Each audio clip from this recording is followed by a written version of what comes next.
What are we doing while we're waiting for the mark of the beast?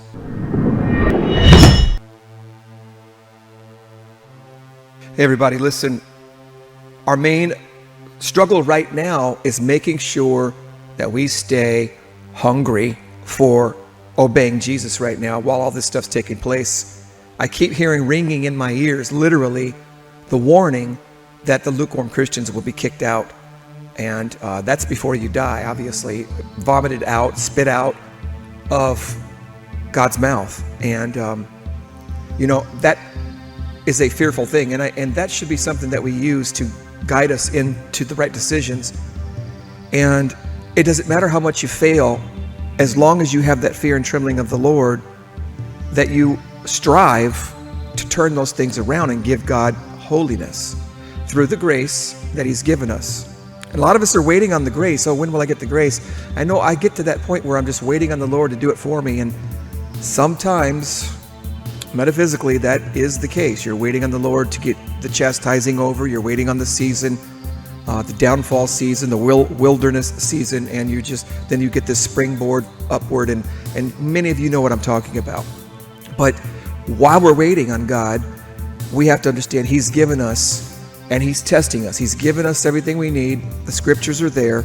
We have the scriptures. The warnings are there. And then we just hold on. We got to hold on. Even when it seems like I'm not getting anywhere, nothing's changing, everything's getting worse sometimes. Brothers, this is the test of our faith. It isn't so much, will you deny the name of Jesus? That's your big test. And for some it will be. It isn't that, you're going to take the mark of the beast or not, and that's your big saving grace test. And if you make it through that, you'll be okay. For some, that will be the case. But for others, there's the test of just simply not giving up and falling into lukewarmness to the point where you get stuck and you never can recover. Now, that's a very intense thing. Never recovering from your lukewarmness. Boy, oh boy, that scares me to pieces. I'm telling you right now. So that's a word for the day. Understand and examine your life and get serious and come under the fear of the Lord, because that's wisdom. And you have to understand the fear of the Lord is two parts. There's the fear of being out of His will, which you should have as a consequence of chastisement. That's part of being scourged by God, is that He takes that comforting peace away. Why should you feel peaceful when you're doing something wrong? So there's that balance. That's normal in the spirit realm, right? But then there's the fear of just hurting His feelings, and because you don't want to disobey Him and you want to love Him so much that you give your whole life. There's that other level or different kind.